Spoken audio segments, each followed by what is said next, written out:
As Mr. Hathaway said, I'm a graduate of East. I grew up on the north side off of Barnett Street, off School Road in Northport. Went to Mendota, went to Blackhawk. And of course, East High School graduated in 2003. So now I'm an old head. But, Mr. Hathaway actually played a role in inspiring my interest in history. And he reached out, a few months ago and kind of got to talking, and really happy to be here to be able to talk to you guys and be back in my alma mater. I got like a quick 10, 15 minute presentation, and then I'm gonna open up for Q&A because I really want more have like a conversation, okay? All right, so we're gonna talk about history that shapes the future. As Mr. Hathaway said, I'm Keelan Blackwell. A little bit about me. So, me and my wife, Hannah, we co-founded this social enterprise on the south side of Chicago called Southside Blooms. What we do is we take over vacant land and we turn them into flower farms, and we put youth, your age, into the floral industry. So it's a vertically integrated business where we do the farming of the flowers, we do the processing and the design and the arranging of the flowers, and then we sell it all e-commerce. So, we do retail flowers, so Valentine's Days, Mother's Days, bouquets, all that stuff. We do prom, like corsages, boutonnieres. We do weddings, we do high-end events, you name it, we do it. And we also ship nationally as well. So it's a full-on business that's employing young people like you, except for they're in the south side of Chicago, where it's a pretty violent community. Okay, so that's a little bit about, and these are just kind of some pictures of some of the things that the kids do. Kids are the real stars of the show, making the arrangements. Hannah's the one who trained them and set up the flower shop. I cannot put together an arrangement. I'm just the business guy. That's my job. As Mr. Hathaway said, we've kind of been very fortunate to, gotten a lot of media exposure. So, been on CNN, Steve Harvey show, Ellen. The reason I just share that is just so you guys know we got some credibility. You know what I mean? Like, we're not just nobodies up here. Frankly, I don't really care about that kind of stuff. But if you want to ask about it, sure, I got no problem. I'm open book. But, we know what we're doing. So that's the only reason I kind of share that stuff. So now to get into the subject of my presentation before I open up for Q&A, history is very, very important. I didn't realize how important it was when I was your age, but it's very important that you understand that you don't just exist in a vacuum. Because when I was your age, I really kind of struggled with, what am I going to do with my life? Who am I going to be? All those kind of formative questions. And, really it was like in the pages of history books, I began to realize I'm standing on someone else's shoulders, and I can really get an idea of, well, maybe my direction in life can be tied to what's come before me, right? So, locating yourself in history is very important because your story, it does not start with you. It's very easy to assume, especially when you're young, that, your story begins with you, but it didn't, right? You have parents, grandparents, etc., right? Who obviously, if they weren't around, you wouldn't exist today. And your future does not end with you as well. And this is a very important point that I didn't really think about, is that your life ultimately is going to be a larger contribution that eventually the next generation is going to pick up that mantle and run with it, depending on what you decide to do with your life, right? And it's also important to think about the oneness of life. Now, by the oneness of life, in the book of Matthew in the Bible, starts off with this huge genealogy, right? Just generation after generation after generation of all the people, and then you get Jesus Christ, right? And that's really designed to really show that all of life is connected, right? The oneness of life, that you wouldn't have, in the case of the Bible, you wouldn't have Jesus if it wasn't for Abraham and Moses, et cetera, et cetera, et cetera, right? So it's the same thing for you. Your family history is key in understanding where you fit on the family timeline. And then understanding the larger context of national history and world history, because your family history doesn't exist in a vacuum, right? National events affect it. Like Mr. Hathaway and I were kind of talking about COVID. That's obviously something that impacted your guys' lives as well as my life. But that was a world event, right? That can end up shaping the way your family history is and where you're headed as well. Using history to shape the future, I just kind of want to use myself as an example in terms of how it's worked for me. The first thing when I look at history is I like to identify key historical trends, habits, events. So in the case of my own personal family history, when I was trying to figure out where I belong, that kind of thing, my dad, he was really interested in community organizing.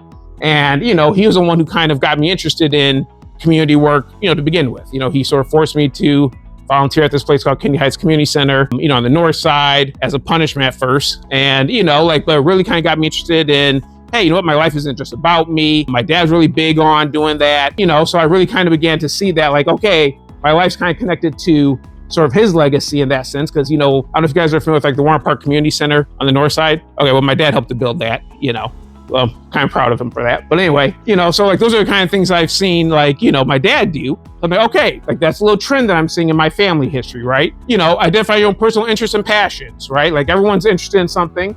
Everyone's passionate about something. When I was younger, I was interested in all sorts of things. I did theater. I was interested in science and research. I was interested in government, right? I was interested in business. There's so many different interests. I didn't really think like, how could it all sort of come together in one nice, neat little package in my life. But just knowing what those interests were, like I had to explore. And, when you're young, one of the things that's very easy to take for granted is how much freedom you have. I got a wife, I got 3 kids, I'm responsible for them, right? So if I just decide to, go on a backpacking trip in Europe, the old wife here may nix that and be like, hey, you gotta help, tutor the kids or whatever, right? So, but at your age, if you want to do that, you totally can. And I did. Like I joined the Peace Corps when I was like 21 after, I graduated from UW. And I maximized the freedom I had to really explore my interests as much as I could. Because one of the things my dad kind of taught me, like when he was 19, he had kids early. And that's one of the things he really kind of focused on was like, hey, like, don't have kids, when you're, really young. Take some of that time as a young adult to really explore who you are, find out who you are, right? Okay, and then the last thing is just identifying a dream that's bigger than just you, that's bigger than just one lifetime, that takes multiple lifetimes to achieve, right? Like a lot of times people are like, oh, well, what do you want to be? What's your dream? And they're like, hey, maybe I want to be a basketball player. Maybe I want to be a rapper. Maybe I want to be a billionaire. Like those are all small dreams, to be honest with you, in the larger sweep of history, right? Like, if you think about, say, the founding of this country and the founding fathers, right? Like their dream to establish, a society where all men could be equal, right? Where all men have the opportunity to pursue happiness. Like that was a dream that they knew would, take many, many, many generations to fully realize and fully achieve. So just thinking early in life, like, how can I basically be part of a bigger dream? How can I be part of a bigger vision that not only outlasts me, but that could impact multiple generations from now? Specific journey, that's my family, by the way, my brother, wife, kids, cousins, all that stuff, or nieces and nephews. So some of the threads in my own family history, that I really kind of began to identify was like agriculture. So, my grandfather is a sharecropper in the South, and, my great-grandfather, he was actually able to own his own farm, through, a lot of very ingenious circumstances, because, we're talking like Jim Crow South. He was able to like get his own piece of land in Arkansas, and that was a big deal at that time, right? So I started to be like, okay, like agriculture is really connected to my family story. Another thing is like entrepreneurship.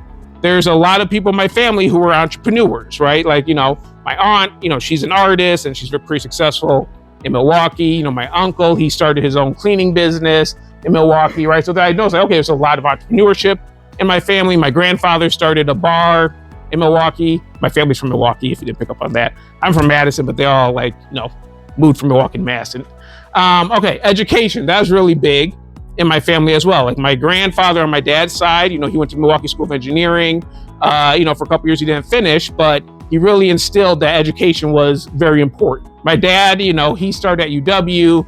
He didn't finish. We did finish at Edgewood. So, like education's been like really, really big, like going back many generations in my family. So, and then the other thing is like my family's kind of been a trailblazer, right? So like my grandfather, he was the first one who kind of came up to the north to get a job, at Milwaukee, working at Briggs and Stratton during like the second migration of African Americans coming from the South to the North. And then, like my parents, they left Milwaukee because they wanted better opportunities for me and my brother and sister. They're the first ones here in Madison, first Black people, to own a home on our block on Barnett Street. So it's kind of been like a history of trailblazing, right? So I started seeing like all these themes, and then I was like, okay, well, how can I connect that family story into the larger sort of historical picture, right? Booker T. Washington, who started Tuskegee Institute. And I was like, oh, wait a minute, like this idea of, using the land to create like business and social enterprise to help people, like this isn't a new idea. This is actually a very old idea. And, also looking at people like Jane Addams and the Hull House movement. You know, she's kind of seen as the mother of modern day social work, right? These are all sort of clues in terms of, you know, the work that I'm doing today, and, you know, now kind of able to put it all together in that sense. So, you know, before we get into the Q&A, you know, just kind of want to just sum up that, you know, the biggest, I guess, message I really want to impart with all of you guys here is the importance of really understanding the larger context that your life exists in. It'll help you to really get an idea of like where you're headed in life, give you an idea of where you come from, and frankly, it makes you more effective. The work that we do in Chicago, like that's really because of, you know, my parents, my grandparents, all those people came before me, as well as some of the great historical leaders and events that came before us. And we look at it as an extension of their work and their lives, and hopefully the next generation will pick up that mantle and run with it.